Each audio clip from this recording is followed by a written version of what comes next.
Alright guys, time to talk about foot trading. It is your time now to join the dozens of new members we get every single week learning how to trade on the FIFA market. You might be thinking to yourself, well, FIFA's coming towards an end. Now is the perfect time to trade.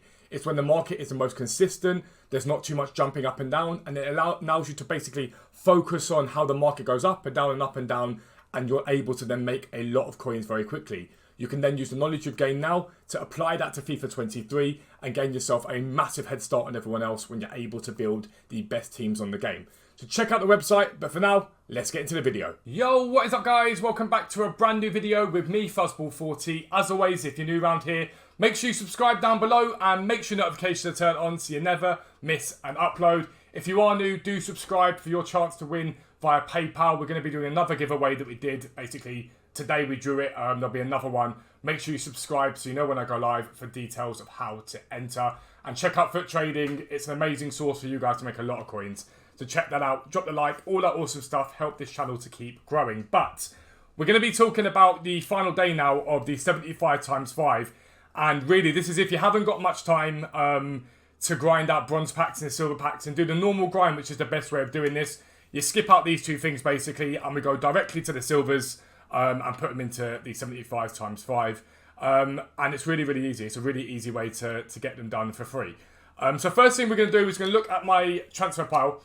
And you'll see that there are silvers in my transfer pile that have sold for 1,200. And there are silvers that have sold for 1,400. It will all depend on the time you've got as to which one you'll do. I'll explain it properly in a second.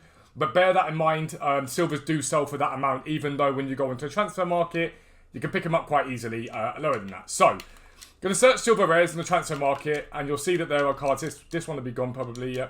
900 coins is easy to pick them up for.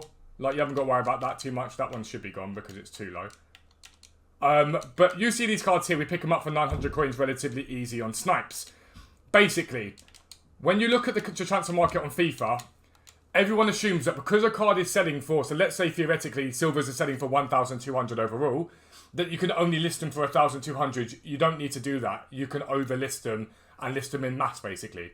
So what you're going to go and do is buy a load of silver rares. You're going to buy as many as you can buy at a time, and you're going to list them up all together as much as possible in one line, ideally 100, for example, in transfer pile. And you're going to list them all for 1,400 if you've got a decent amount of time, okay? So you can list them all up together, and you will sell a fair few of them as you go, okay? Bit by bit, you'll sell them. And the reason we do this is if you pick up loads of them, okay, for every 2 that you sell for 1,400, your other one is free, yep?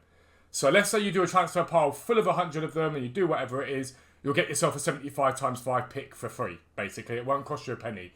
However, there are cards that sell for even more, which make it even easier for you to do that. Certain League SBC cards, certain sort of major nation cards do really well. So you can list them all up, and basically you'll get essentially 500 coins before tax profit. So if you bought one for 900 coins, once you sell 2, that one is free. You get your coins back. And you can repeat that method over and over again, okay? That's if you've got a lot of time and you're thinking, right, I want to do it that way. If you don't have much time, then lower your amount down to 1,200 coins. They sell very readily at 1,200. That is the sort of going rate for them. Again, you need to sell 3 at that point for 1, but it actually can work out better for you. As you do this though, you'll see stuff pop, and stuff that's actually worth a bit more coin will come up, and you'll be able to make a bit more value than you thought you'd be able to make in the first place. Now, I don't know about these two. We'll have a little look at them and see what they're currently selling for. But for example, that one there, I'll list them up for a bit more. And you have to bear in mind that some of these cards do sell for more. We'll do it 1 hour for now. Some of these cards do sell for more, then you're able to make a lot more profit a lot quickly. So Iona, for example, there. We'll list them up for 2,000. That's what I sold them for earlier on. So that one pays for 2, if that makes sense. So I can keep one of the ones I've got and sell that one. And it becomes easier and easier the more you have on your pile, and you just keep adding to it. Frimpong, for example, 1,800 is the minimum. I'm going to match that. I can pick it up. Now, the problem with that is your profit margin is lower because you're sniping them against people. The ones at 700 coins, 750, even 800 a lot of the time tend to get sniped up very quickly. So that's where bidding comes in. People don't realise how easy it is to bid on cards on this game. And basically, I went on stream and I bid on 30 of them, and this is the amount that I won. Now, some I paid 900 for, some I paid 700 for, some I paid, 800 for, 750 for. And again, you're going to do the exact same thing, but the reason why this part is great is because when your transfer pile is full, you can already get a head start on your next lot by bidding as well. So transfer pile's full, you go and bid on a load of them, let them sit there, and basically I'll show you how to bid in a second. And once that's done, you can then basically go and list up as many of them as you want while still having a load of them still selling on the transfer market. So you've got basically a transfer pile full, you've got your unassigned full, you've got your bidding full, all at different amounts, all for different prices. You can then go and list them on. The most important part about this is understand that silvers don't all sell for one flat rate. And if you're willing to put the time in, you'll see that certain cards, like Mere for example, sell for a lot more than what you thought they were selling for. And it's important that you get that in your head.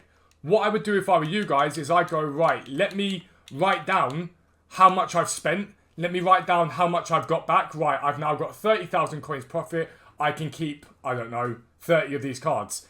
Doing this method, I used it yesterday and I built myself 15 75 times 5s. Now, people say that's not a lot, or 15 the packs isn't masses. It's a huge amount. That's 75 cards, 75 rated and plus, that you guys have gone and got yourselves for free, okay? And then you repeat the method of no man left behind. So once you've built those packs, you've built them all up, you've got loads of 75 times 5, you'll then start to open them up. Now, from the 75 times 5, the requirements are minimum of 2 golds, so you'll use some of your profit to buy the 2 golds, and the rest are silver. So you can use all the silvers you've got and go ahead and do that. But when you get 2 golds that are low rated, you put them back into this SBC, and then you put another 9 silvers into it, and you regrind it, and you do what we call no man left behind. So every single time that you grind this SBC, you'll probably get a couple of cards that can go back into it, and that 15 quickly turns into 20 and 25, and it builds up, and you can keep repeating that, the exact same method of doing it, okay? Now, when it comes to bidding on silvers, the best thing you can do is basically straight up bid the max amount that you want to pay. So let's say the max amount you want to pay is 750. When you go onto these cards, you can straight just bid 750 and say, I'm happy to pay 750 for each card because that's the most that I want to pay. There's no point trying to sit there for absolutely ages and try and spend 50 up on someone. So someone bids to 350, you bid to 450, you bid to 550. However you want to do it, there really is no point of doing that because you're wasting your own time. All you do is just go and bid the absolute maximum amount that you want to pay, which for me right now is 750, for example. 800 is fine if you want to do 800. However you want to do it, that's the max you should bid up to. You will not win every single card you attempt to win. You might only win a third of them. But it's not hard work, this. You're literally just bidding like this and bidding up to 750, putting as many as you can in your transfer pile and waiting them to finish. So we don't want to buy that one, don't want to buy that one. These are 750, 700 there, we'll bid 750 on him. This guy here, we'll bid up to 750 on him. And again, you just repeat that process and you keep doing it and keep doing it and keep doing it. All you want to do is make sure you've got a consistent 100 on the transfer pile. Once you sell some, you want to clear them off, re-put more on there again. Once you sell some, clear them off, put more on there again. And just keep doing this. Keep doing it, keep doing it, keep doing it. And the ones you've got in your transfer pile, your trade pile here, keep them. So the ones that are sat in your transfer targets here, build them up, get 50 of them, put those into the SBC and regrind that process. And you've always got a spare set of 50 or whatever it is you want to do. Sat there on your transfer targets, you can send to club, build some packs. Repeat the process. Buy some, bid on some, list it up to 100. Then the rest that you do, bid them up while they're selling, keep those ones. Okay? Repeat that, repeat that, repeat that. And with the profit you get, go and buy the golds you need. Build the 75 times 5s. The moment that you start to get too many duplicates or you sort of like, actually, I need to start putting it back in again, go and repeat your bids. You've got 24 hours to grind this out. There is no reason why someone who is starting it from scratch can't get at least 15 made. There's no reason why with the grind on top of that and no man left behind, you can't turn that into 20, 25 of these picks. It's that easy. Bid on silvers, snipe silvers, put them into the SBC. For every 2 that you sell, keep 1, put those 11 eventually, into the SBC itself, regrind that SBC over and over, and you'll end up with at least 15 or 20 75 times 5s for free over the next 24 hours. If you're new around here, make sure you subscribe down below. Make sure your notifications are turned on so you never miss an upload. But for now, I'm out. Peace out. I'll speak to you soon.